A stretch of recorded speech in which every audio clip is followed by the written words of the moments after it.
Monsieur le secrétaire perpétuel,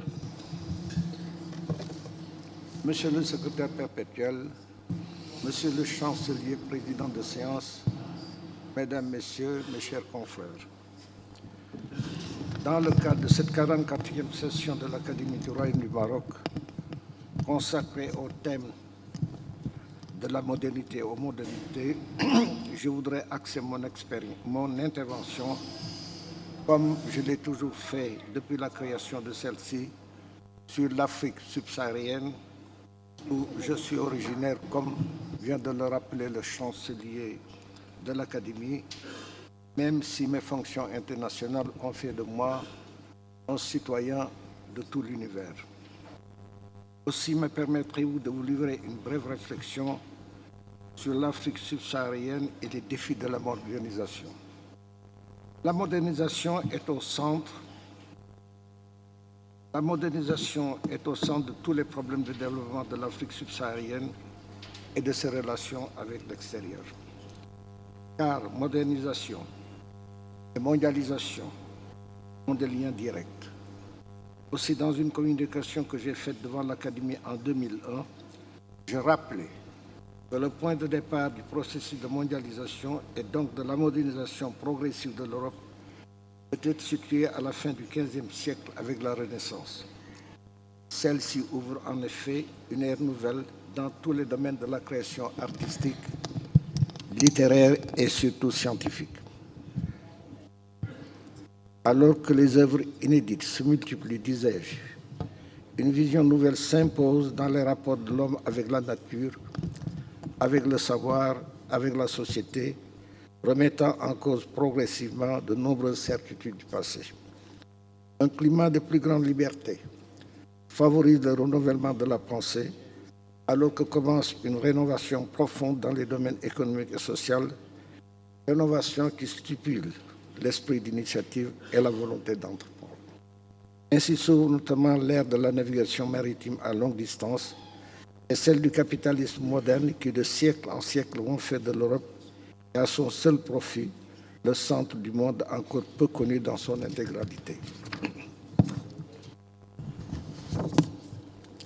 Non pas que le Moyen-Âge ait été cette période d'obscurantisme que l'on a souvent imaginée. De nombreuses créations artistiques et architecturales notamment, et certaines innovations techniques y témoignent d'une certaine créativité. Mais ce qui est nouveau, c'est que le monde européen qui va à la conquête du reste du monde renoue avec les penseurs de la Grèce antique, fille elle-même de l'Égypte ancienne, grâce à l'héritage transmis par les penseurs arabes. Ceci stimule à la fois la réflexion scientifique et la hardiesse de la pensée, qui sont de moins en moins soumises aux contraintes imposées par les instances religieuses durant le Moyen-Âge. En même temps, émerge un monde nouveau qui va englober d'année en année et de siècle en siècle toutes les terres émergées sous la domination progressive et selon les intérêts de l'Europe. En effet, et à la fin du XVe siècle, débute l'établissement de la prépondérance de l'Europe qui commence à se moderniser sur le reste du monde.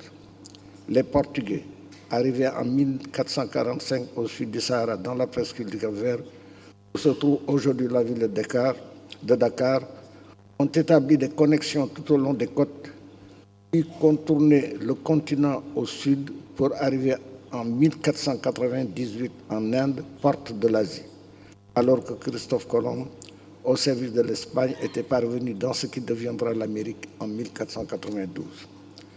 Avec la colonisation de l'Amérique, l'Afrique connaît pendant plus de 3 siècles la déportation d'une partie importante de sa jeunesse. Celle-ci est soumise à l'esclavage pour travailler gratuitement dans les plantations et les mines des Amériques, dont les revenus, joints à ceux du commerce triangulaire, vont accélérer l'accumulation primitive du capital.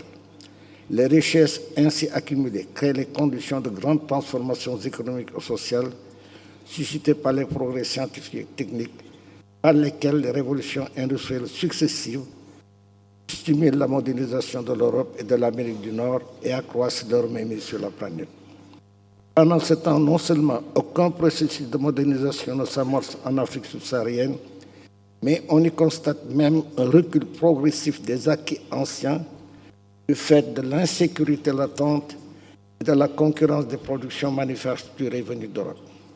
C'est ainsi que disparaît la métallurgie du fer, dont un historien anglais, Basil Davidson, a pu dire de la Nubie qu'elle était la Birmingham de l'Antiquité, quand la production était grande.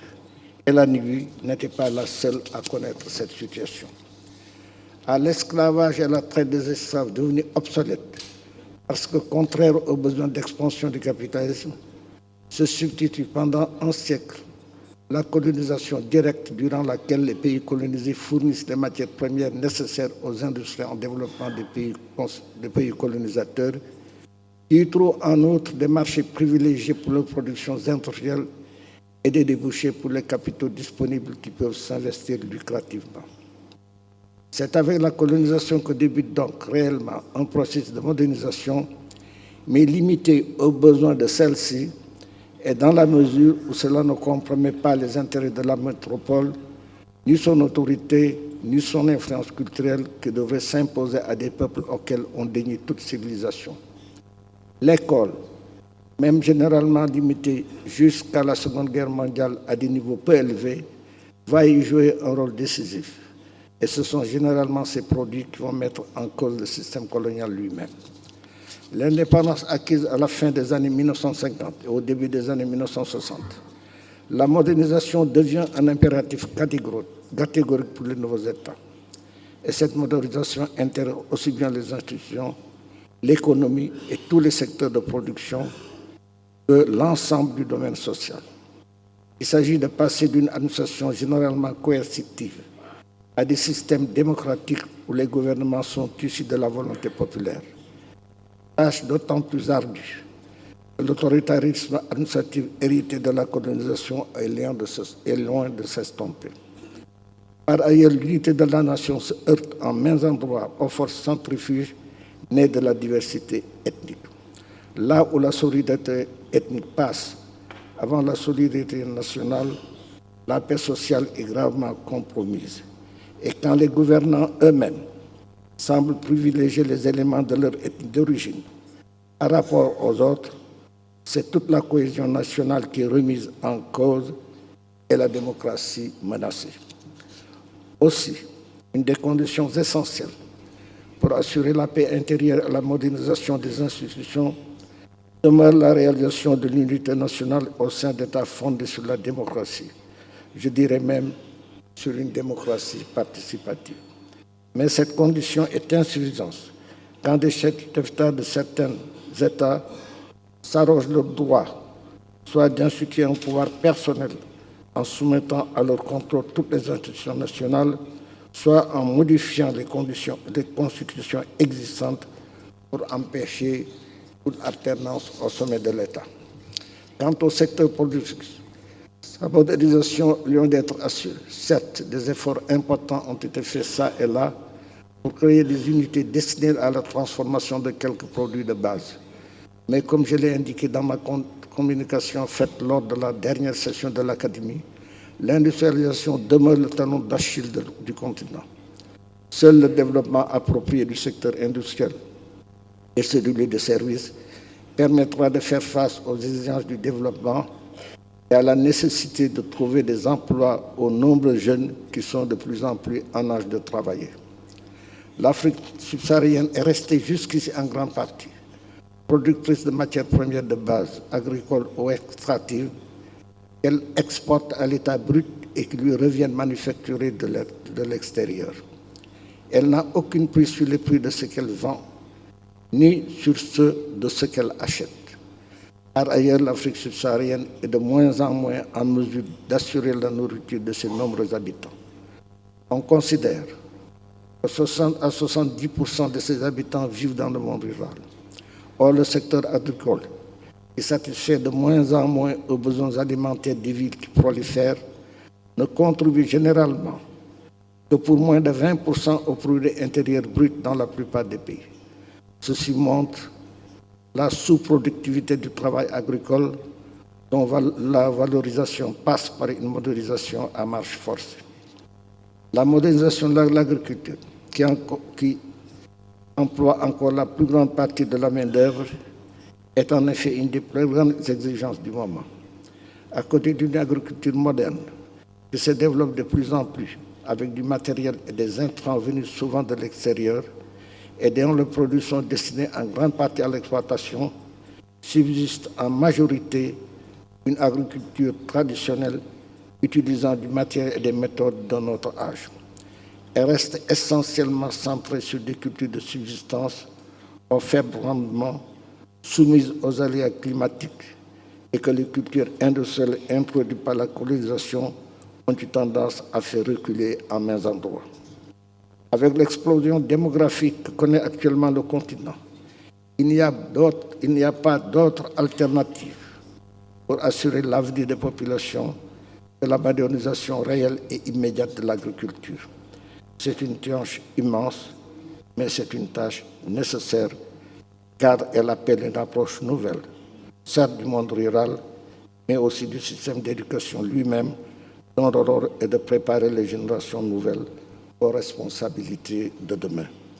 Il faut prendre garde cependant à ce que cette modernisation ne se fasse pas au détriment des familles paysannes qui constituent l'armature sociale la plus solide en milieu rural. Il y a en effet une tendance fâcheuse à déposséder les paysans de la terre pour les attribuer à des investisseurs extérieurs qui transforment ainsi les paysans en ouvriers agricoles aux conditions précaires, ce qui est une source potentielle de tension sociale. La modernisation concerne aussi le secteur des services et tous les rouages de la société. Le secteur des services est sans doute celui qui a subi la modernisation la plus avancée, en particulier dans le domaine de l'informatique et des communications de masse. Là, le danger réside non dans la prolifération des technologies, ni dans leur maîtrise à des fins diverses, mais dans leur utilisation au profit d'intérêts extérieurs ou pour véhiculer des attitudes et des comportements contraires aux valeurs morales et à la spiritualité qui constituent encore les fondements essentiels des cultures de nombreuses sociétés africaines. Sur le plan personnel, la culture exprime en effet la dimension spirituelle de chacun, somme de ses croyances, de son savoir, de son expérience, de sa sensibilité. Elle est ainsi le facteur essentiel de la perception que chacun a de soi-même, de sa société et de celle des autres. Elle est aussi la source première des motivations, des choix, de la créativité et des actions de chaque personne. Sur le plan général, c'est la culture qui donne également à chaque peuple sa spécificité, car le peuple se définit par les liens tissés entre les différents membres d'une société, à travers le partage d'une histoire commune, l'usage d'une même langue, des croyances, des valeurs, des symboles, des créations et représentations dans lesquelles chacun de ses membres peut se reconnaître. Du point de vue des valeurs, la modernité ne pose pas de problème particulier, car dans les cultures traditionnelles africaines, on croit aux valeurs dites universelles que l'on trouve dans toutes les grandes cultures, à savoir le respect de la personne humaine, le respect d'autrui dans ses croyances, le sens de la dignité, de la responsabilité, de la solidarité et par-dessus tout l'humilité. Certes, dans le cosmopolitisme des villes et hors du contrôle des communautés de base, certaines de ces valeurs tendent à perdre de leur prégnance sur plusieurs individus. Mais elles n'en demeurent pas moins le socle d'une identité commune. C'est dans le domaine de certaines croyances fondées sur l'ignorance que la modernisation a du mal à s'implanter. Il en est ainsi du domaine de la santé, où les maladies sont souvent attribuées à des causes surnaturelles, ce qui fait le bonheur de charlatans, prompt à exploiter la crudité de ceux qui s'adressent à eux. Cela pose évidemment des grands problèmes de santé publique. L'esprit scientifique que sous-tend la modernisation est lien d'imprégner la société, d'imprégner toute la société. J'aurais pu explorer de nombreux domaines où se posent les problèmes de la modernisation, mais il me faut conclure. Je le ferai en disant que si les défis sont encore nombreux face à la modernisation des sociétés de l'Afrique subsaharienne, ils ne sont pas impossibles à surmonter. Des exemples ne manquent pas à cet égard dans le monde. Mais pour ce faire, il faut une vision, une volonté politique, une mobilisation de toutes les énergies et l'utilisation de tous les moyens pouvant y contribuer. Je pense notamment à l'amélioration du système éducatif, au recours à l'éducation extrascolaire, la recherche scientifique et technique, aussi bien dans le domaine des sciences exactes et naturelles que dans le domaine des sciences sociales, à la vulgarisation agricole à grande échéance et pour ce faire à l'utilisation des moyens de communication de masse, non plus seulement pour des divertissements, mais surtout pour un vaste programme d'éducation populaire conçu en fonction des objectifs de modernisation. L'Afrique subsaharienne a des potentialités énormes qui ne demandent qu'à être mises en valeur au profit de ses habitants, à condition que soit assurée partout la stabilité politique et que soient adoptés et mis en œuvre systématiquement des programmes de modernisation et de développement conçus dans le cadre d'un vaste consensus national et d'une coopération étroite au niveau régional et continental. Je vous remercie de votre attention.